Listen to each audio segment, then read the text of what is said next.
In this exclusive video, I'll take you inside a remote village in Pakistan. We'll find out why the women here ink tattoos into their faces and what they think about my tattoos. We'll also see how they live and see what they say when I dress up local style. But first, we have to get there. A long drive east from the city of Karachi towards the Pakistani border with India. So I woke up this morning and I actually couldn't quite believe where I was because I hadn't expected to come here at all, and I haven't been here in 3 years, but it's honestly one of my favorite places in the entire world. So let me just quickly introduce you to someone here. This is my friend Emmanuel. Emmanuel! Hi! Where are we right now?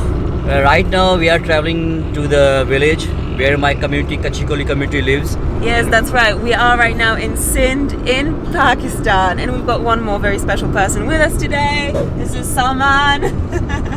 Salman is helping me film everything on this trip. The moment you find yourself in Sindh, you start noticing subtle signs telling you that everything here revolves around farming. People ferrying around fodder and crops, surrounded by lush banana forests and mango trees. We drove for about an hour from the nearest town, and with very little warning, Emmanuel suddenly stopped by an unmarked roadside, telling us that this is our destination. Alright, it looks like we've just arrived in the village, so I guess let's go and meet everybody. So, are you excited to meet the villagers? I'm so excited. Yeah, they are also excited to meet you and waiting to welcome you.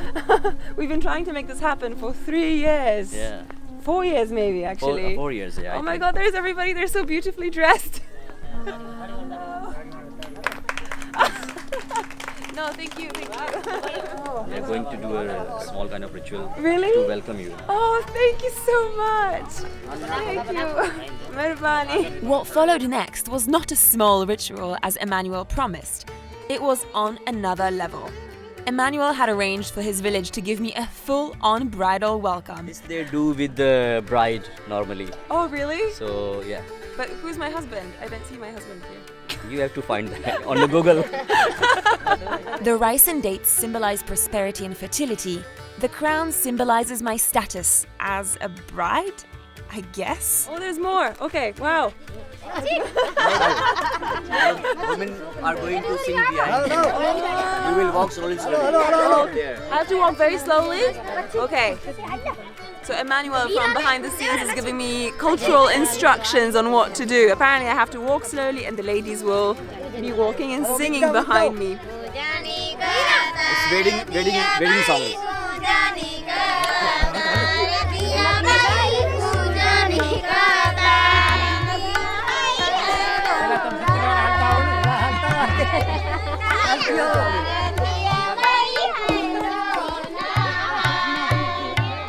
It's kind of hard to dance while balancing a handful of rice in your hands and trying not to spill it.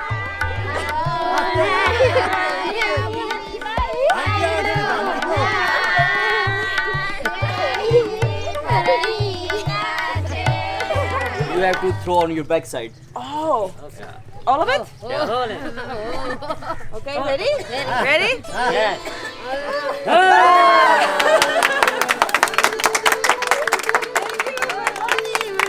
Wow, this was completely surreal. My name is Emmanuel, and people knows me by Emmanuel Gudu or Gudu Pakistani on social media, and I am promoting culture and heritage of Sindh, Pakistan since 2010.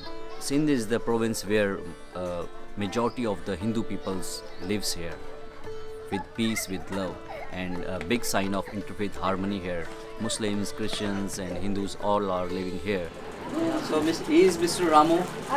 He is elder of this, you can say, the village. So this is Kachi Koli community, and we speak Gujarati language. Straight after we arrived, the ladies invited me to sit with them and watch how they cook. I deeply believe that we put our souls into our food. And sitting around in a small community like this, there's some kind of magic there. For today's lunch, we've got a beautiful mix of local veggies. So we've got ladyfinger here, we've got some green chilies, aloo, which is potatoes, carrots and tomatoes, some desi lime, which means local lime, cauliflower, and that thing on the end. super, super spicy, dangerous looking red chili peppers. I have no idea what's gonna come out of this mix, but it's looking absolutely delicious so far. And it's all vegetarian. She's been crushing that for the last 15 minutes, non-stop.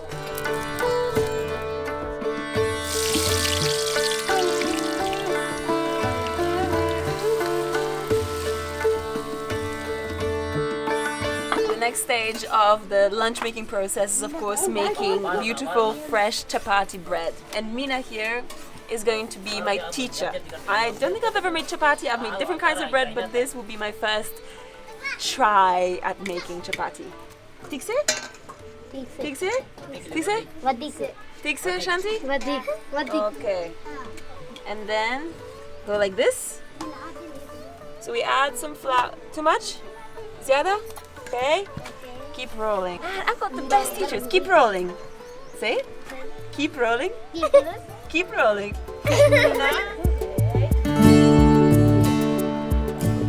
Well, my masterpiece is almost ready to go on the flame. Okay, ready? Ready? Ready. Ha! Nice. Look at my imperfect little, not so round chapati gaining color. Lady finger goes first. So delicious. It's really aromatic, but it's not too spicy, you know, it's not overwhelming. But it's got so much flavor and so much freshness in it. Delicious. I love this village life because everything you can see, there is no any noise, no pollution. Everything is like you can live close to the nature here. Sindh is a lush province, blessed with rich seasonal crops of mangoes, bananas, wheat and countless other fruits and vegetables. But life for the farmers who live here isn't exactly a fairy tale. The majority of the region's farmers don't actually own the land they farm on. Most of the land belongs to so-called waderas, or powerful landlords who merely give the farmers access to arable land in exchange for a part of the crops. In practice, this means that the farmers of Sindh are trapped in feudalism, an economic system invented in medieval Europe and bolstered in Sindh during British colonial rule. Feudalism essentially keeps the wealthy few in power while exploiting the poor working majority. Put simply, it's a system of oppression. With waderas controlling all the land, farmers typically get a tiny share of the profits. In fact, in many villages, their only form of reward is just enough crops and sustenance to survive on. Bonded labor isn't uncommon. Most villages don't have access to safe drinking water, and around half of the region's children don't go to school. The feudal system keeps the farmers poor, hungry, and uneducated. Not something you'd guess from the smiles and the beauty you see when you come here as a visitor.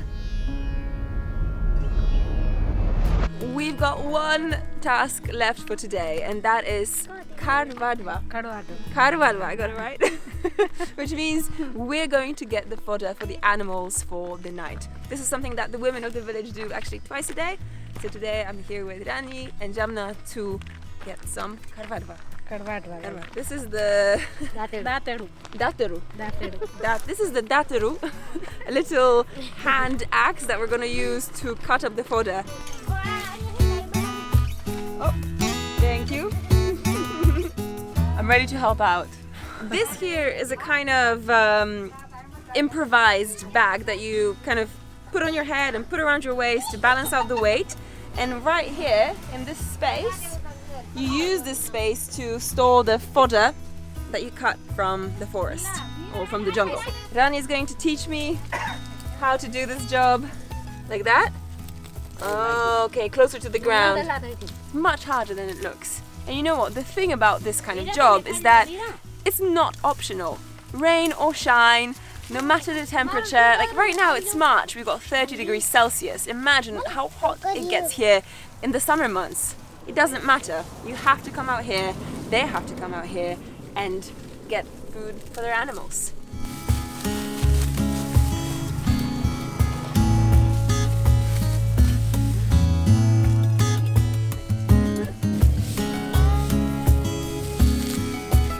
time to compare the sizes of our bags. We spent the exact same amount of time working. In fact, I got started with the bag pretty much full, and now I've got this much, and Rani has got this much. Bahut zyada. This choti. And then I saw a bike. Oh my god. I asked Emmanuel if it would be okay if I tried to ride it. So the funny thing is, I actually own a motorbike. It's a pink bike and it's on Socotra Island in Yemen. That's where I learned to ride it. And no, I don't have a license, but I trust you won't tell the authorities. This is the best feeling ever. Hi! How are you? All good? Alright, back home. What's next? Every evening, the whole village comes together for prayer. In Muslim-majority Pakistan, Hindus are a minority, and the reality is they often face discrimination. To see this puja or Hindu prayer here in Sindh felt like a real privilege to me.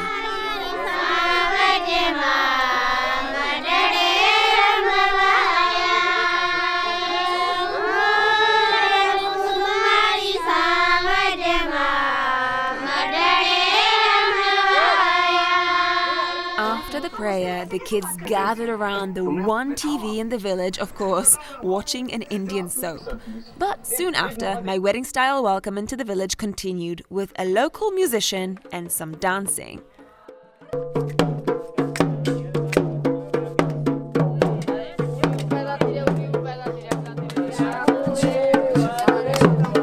If you're still watching this, please don't judge me. I was just trying to fit in, okay? Just trying to fit in.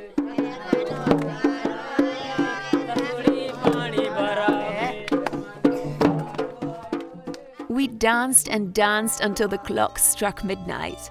But every wedding has to come to an end eventually.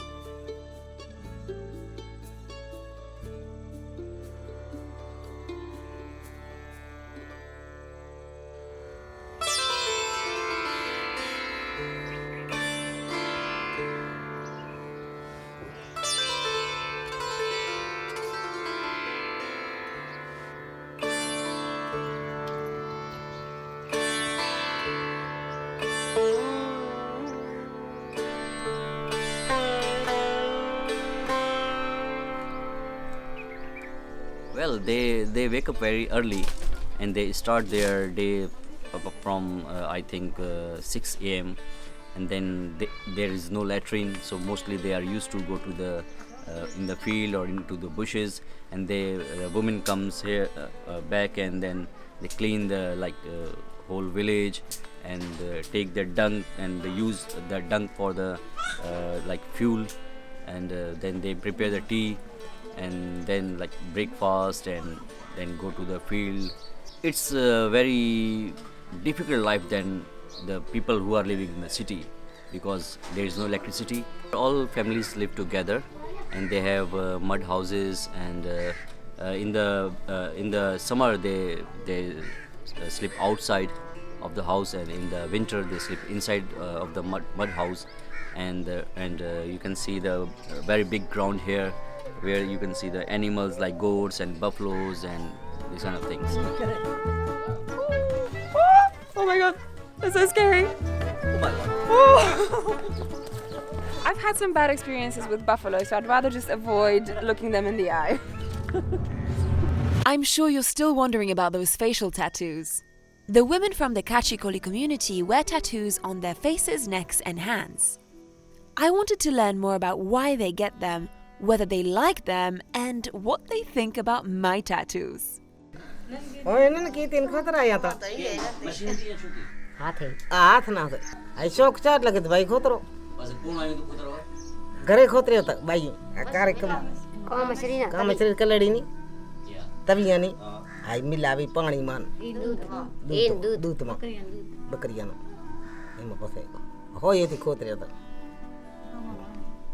हो जान तो वहाँ लागे भाई अब machine ना पलंग दुखे बेहतर नहीं दुखे बस मटी जाए पर काम भूमि हर दर रही हर दर ये दर भूमि तो पता है हो तो उतरी जाए लोई तो नहीं रहे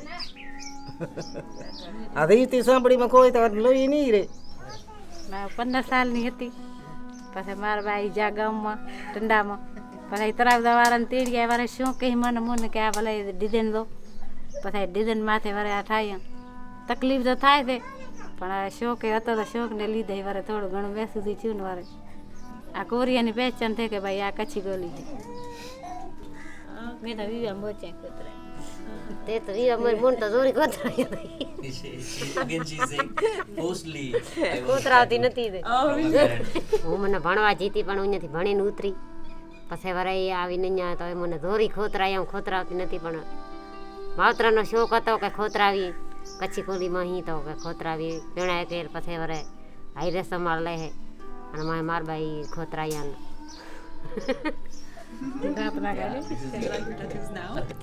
અફરા તો ના લાગતો પણ લગાડ્યા તો અત્યારે માગે ના ખોતરાવતી એક આ બુટી મરકલ નાખશે કે કાનામાં કઈ નહીં નાખે અત્યારે તાલીમ હે ને છોકરા મેન મસલો હોય છે અગે તો જાલત ઘણી હતી ને તાલીમ હતી ને તો બિચારા સમજતા નહીં અગે કચ્છી છે ને કચ્છી એને જરૂર લાગણી છે ત્યારે તો આપણે કચ્છી કહેવાય છે એ તો છે ને આ પહેચાન હે ને કચ્છી ગોલી મોટી વાત તો હોય છે પછી તો ખબર નહીં પડે કે કચ્છી ચીયા હે ને પૈસા દીકરીઓ છે બારીઓ 100 દીકરીઓને ખોતરાવલ છે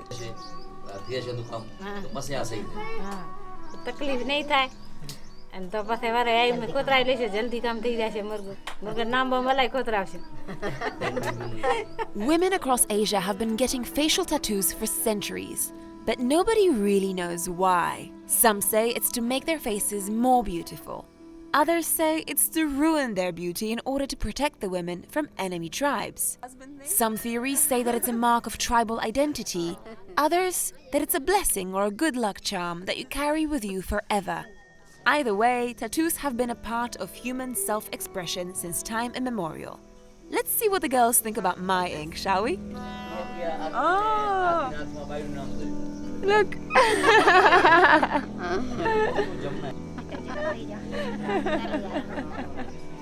Same.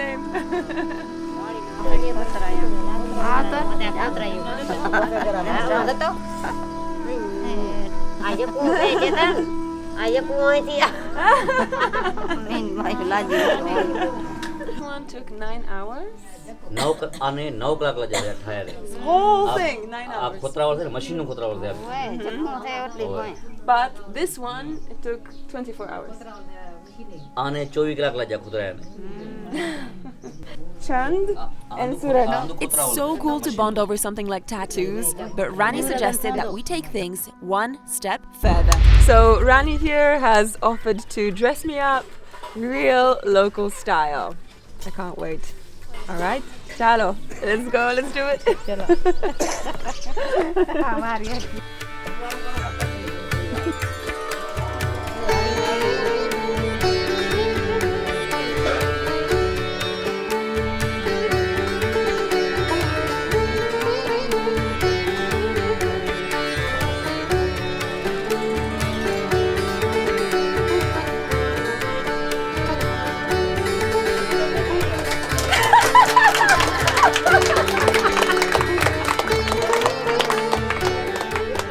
Honestly, I feel like a princess in these beautiful clothes. So, Rani, what do you think about me wearing this beautiful outfit? बहुत अच्छे लग रहे हैं They are so happy to see you and they are very surprised that you are looking so beautiful. And also nice tattoos on your neck and on your face. Yeah, I feel very special and very honored and proud to be able to wear this. So thank you so much for this opportunity. And we are very happy to see you here. And community is very happy that you are here and enjoying with them. And especially today you are in our dress. Thank you.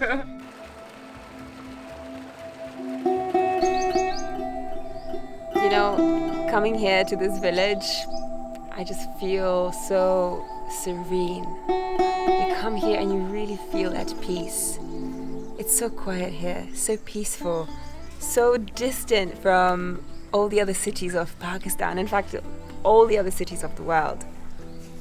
But you know, in a place like this, with all of its colors, with all of its really kind people, the incredibly intricate and interesting facial tattoos, all of this stuff, I think it's very, very easy to fall into the trap of seeing this place as some kind of fairy tale. But I think that is a trap. We shouldn't romanticize places like this. Yes, there are so many beautiful things about them, and yet at the same time, the people who live here every day of their lives, not like me, a passerby, but people who actually live here, they work so hard for so little.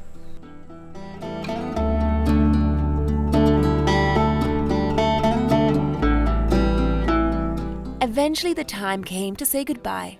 This never really gets easier, you know? See you. If you want to join us, you can come in the evening.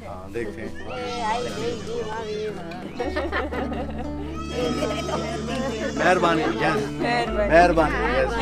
Mehrbani.